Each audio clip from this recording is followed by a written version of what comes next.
This is by far one of my most requested videos, and I understand why. Grid stitch, Boro, whatever you want to call it, it's one of my favorites. You know, you could paint over it, you could do anything. It's very versatile, which I'll explain later. The piece I'm showing right now on the screen is the one I ran with for the whole video. That's the example piece that I'm gonna be basing this off of. So I always gotta start off by saying thank you for all the love and support. We're gonna keep making these videos. I got a lot of videos lined up, I'm telling you. Hit that subscribe button, find my socials, we're gonna get into it. All right, to begin the grid stitch, just like any other project, you gotta find what material you're gonna be using. A project like this is very, very versatile, so you can get real creative with this. I look at this grid stitch like you're basically making your own texture. But I'll show different ways of how I got creative with it. So you're gonna get this quilt adhesive spray. I mentioned in my last video, and I don't think I won't stop talking about it. Because it's literally made for the grid stitch or quilting, because this is basically quilting. But you know, if you use a regular glue, even though it says fabric, it's like made for fabric. That just means it can stick onto fabric, not necessarily be able to be sewn through, or it will like mess up your needle and the needle can get stuck, stuff like that. So a spray like this, a quilt adhesive spray, it's made for it.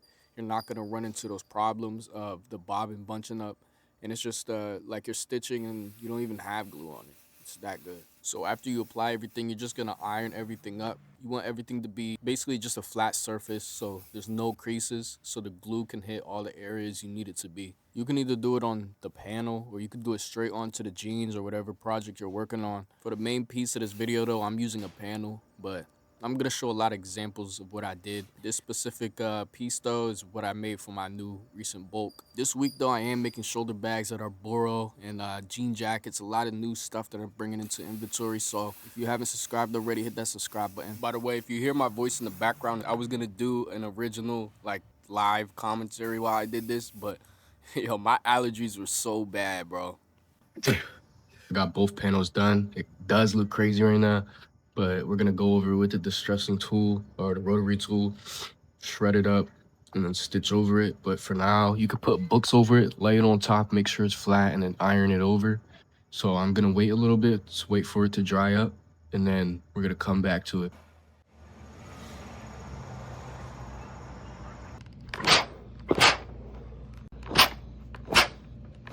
So once you start applying it on there and you're letting it dry, just lay it flat. You could put books over it, weights. Like I just found this old computer, so I used it since it's the same size of the panel. And I'd be using books and I just lay it on top. And then once it's dried out, you can hit it with the iron again. Once more, right before you start distressing. It just, especially if you layer your materials like I did in this piece, and not just one layer. I did one layer for the cheetah print. Like I'm gonna show clips of different ones for different examples, but that's when you can start distressing and using that rotary tool. You wanna be real light, especially because those sandbands can rip really easily, or the material could just fly off. That happens too. If that happens, it's okay. Just spray it back up and put it on. You can even use the canister to kind of roll it on, and then you're ready to go. By the way, when doing this, you should be outside or in a ventilated space. You know what I'm saying? All that debris and stuff can get in your lungs. So I like to go outside in the wind. That helps. Or you can put a mask on too. But I'm not gonna lie, this step right here is probably the one that I don't like the most. You know, the distressing part. But as long as you just take your time and be patient, and to do it by layers and stuff. And also, the brush you need to get a hard bristle brush. This brush can wipe away all the debris, especially if you get stuck in the glue. So get one of those brushes, get a wire brush or something, and it's gonna make the process way more like clean, especially after you wash it and dry it. Like the finished product, everything's clean. But after this step for me is one of the biggest and most important steps, especially if you're doing Boro in the pocket, which I'll get into later. I like to grab my fabric scissors and do a little extra details. You know, if I want colors to pop through more, I'll just cut that off. I'm basically just cleaning the canvas up and making it look more natural. And by this part, you should really know what you're gonna do next. You gotta iron it back up one more time before and it's prepared for your machine. Now, this time it's your choice to choose what color thread you want to use. You can make it look invisible. Sometimes I like that. Or you could make it opposite complementary color of your piece or anything. Personally, I like to do both, and it takes me a while to decide what I really want to do. So just take your time. Once you pick it, your first line is the most important. Either way, this is a good practice if you want to work on your straight lines and stuff, your seams. This will help you. Now, a project like this is always gonna be time consuming, but it's definitely worth it, bro. But I want y'all to take a minute and actually look at my hands and see how gentle I'm being with the machine and letting the machine do its work. That's how you're gonna get these straight lines and stuff like this. Just letting the machine pull, and you're basically just guiding the machine where it wants to go. I suggest you look at where you're stitching ahead of the actual pressure foot. That's what I do. You use your eyes to guide it almost like you're driving, man. If it goes off course, you just steer it back and make sure it's going straight into the machine. Nothing's jamming up. That's why you gotta iron, like I always say, man. Just be gentle on the machine, and most importantly, be patient. Once I get a quarter of a way, either if I'm doing it on a pair of jeans or I'm doing it on a panel, I kind of section it up into 4 sections to when I should take a little break and start trimming all the excess thread. I just cut those threads to get them out the way and to kind of give my eyes some relief. Like I said before, you're just clearing the canvas up. If you're sewing, if you're doing any type of art in general, you always gotta enjoy your time. Just make it relaxing. I suggest y'all, when you get like halfway or when you notice your fabric is coming too close to the body of the sewing machine and it's folding up, so you wanna make sure you can get those straight lines, right? So don't have any distractions. Just pin it up, out of sight, out of mind, bro. But yeah, you're gonna keep going over the motions. Like I said, take a minute, look at my hands and see my hand placement.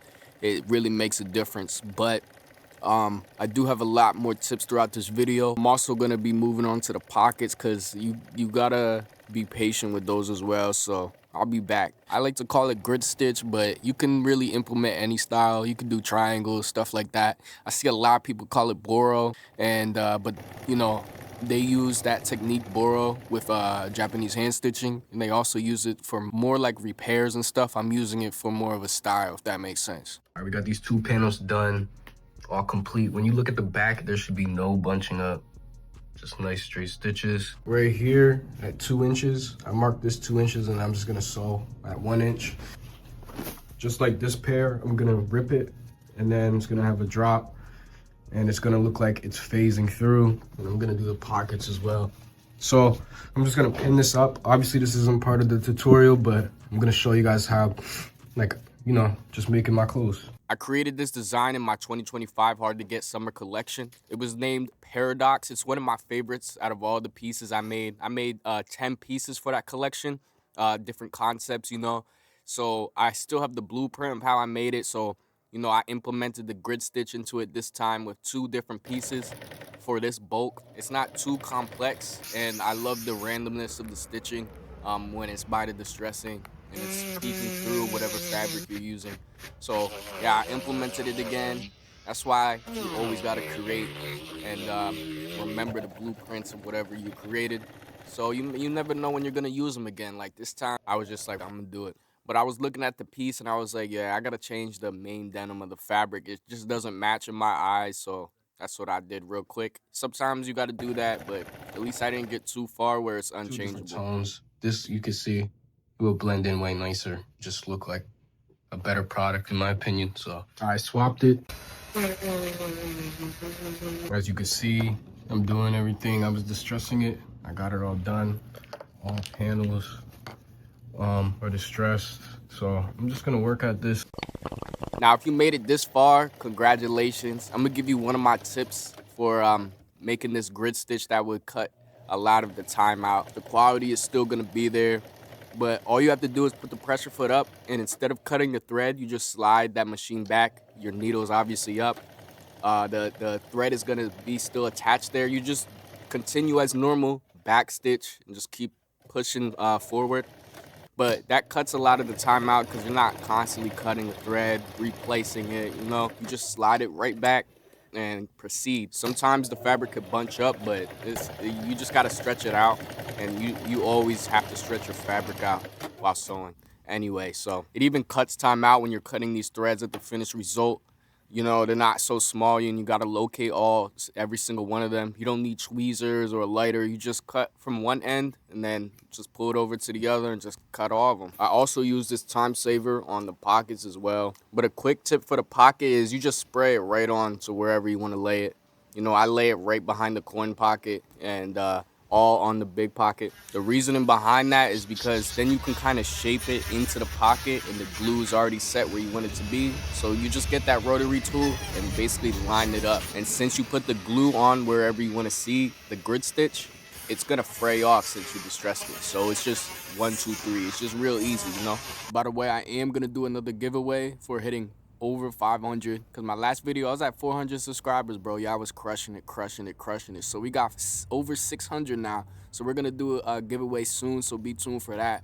Anyway, this is the finished product. I think it came out real good, especially because I used my old blueprint I did for my hard to get summer collection. And yo, I love this piece right here. I made a lot that are similar, and I'm gonna keep creating more. I hope your grid stitch came out good too, and if it didn't, then just keep doing it, and you'll get better.